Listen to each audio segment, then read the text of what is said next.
Kellyanne Conway is Donald Trump's campaign manager, and she's here this morning. Good morning. Good to see you. Thank you, Savannah. Well, this is kind of a last-minute trip, isn't it? Well, it's maybe it's been revealed publicly last minute, but the fact is that Mr. Trump was very excited to accept the invitation from the president of Mexico. It's a decisive presidential move. He wants to establish a conversation with a neighboring country, a leader, and also to discuss the common problems and challenges that our countries face. You're Obviously, using drugs, very diplomatic illegal language, something that Donald Trump hasn't done with regard to Mexico up till now. I don't think there's much disagreement about that. Is he the kind of guy that will go in and talk to Mexico's president and use that same kind of blunt language? 11 million immigrants are going back. You're going to get a bill for the border wall. Or is he going to try a gentler approach?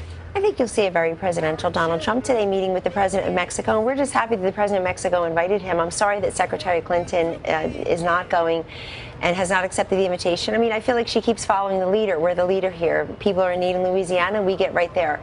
Governor Pence and Mr. Trump went right there. The president of Mexico invites us, we accept his invitation. I think they'll have a productive conversation today, Savannah, about illegal immigration, but also trade policy and drugs. Later today in Arizona, Donald Trump's going to deliver a major address on immigration. Kellyanne, at the end of that speech, are we going to know exactly what his policy on immigration is as it pertains to those 11 million immigrants in this country illegally? Yes, you will. And I think too often, Matt, typical politicians will tell you, hey, the soundbite now, specifics at a time to be determined.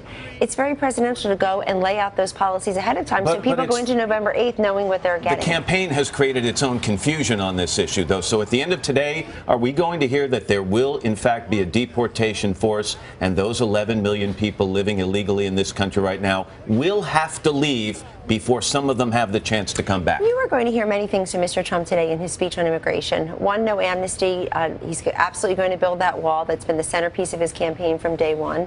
He also will repeal all these executive amnesty orders that President Obama has put into place, and that President Hillary would continue, because you want to work with Congress on a complex issue like this. In fairness, though, Kellyanne, those are the positions that, as far as anyone can tell, he hasn't changed.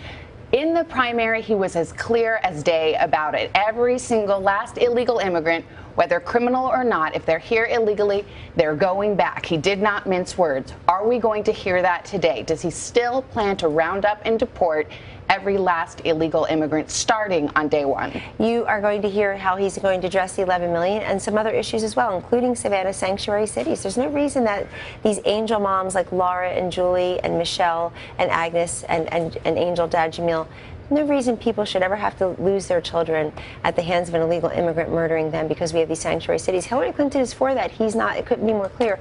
And in terms of, changing positions, I've memorized 22 of them for Hillary Clinton. Keystone Pipeline, TPP. You would have an opportunity to ask her that if she would only talk to the press. So we're very happy with our strategy, which is to be very open with the press, to go over the border to Mexico today to meet with the president, go back to Arizona to give an immigration speech. She was out in the Hamptons raising money yesterday. Well, since you are here and you are taking questions from the press, are we going to see a reversal in the policy? You will not see reversal. But if you look at his speech at the convention, which I think is when you're accepting the Republican nomination, you're laying out your vision as a would-be president. Look at that speech. He does not talk about a deportation force there, but he makes very clear that he hasn't changed his position at all in terms of enforcing law. Do you know what might happen if we actually enforce the immigration laws in this country? I don't, because we never bother to do so. There are immigration agencies. We have ICE, obviously. We have law enforcement. There are many people that should be consulted and should be part of the process, part of the spectrum of responsible actors here. That's not happening in this administration. Mrs. Clinton has made clear she would not follow that either. So we're going to be the ones who enforce the law. If you could get me a little pass to be a fly on the wall in this meeting today south of the border, I'd appreciate it. Kellyanne, should be a good one. Thank you. Thanks so much for joining us. Thanks for being here. Hello, Today fans. Thanks for checking out our YouTube channel. Subscribe by clicking that button down there and click on any of the videos over here to watch the latest interviews, show highlights, and digital exclusives.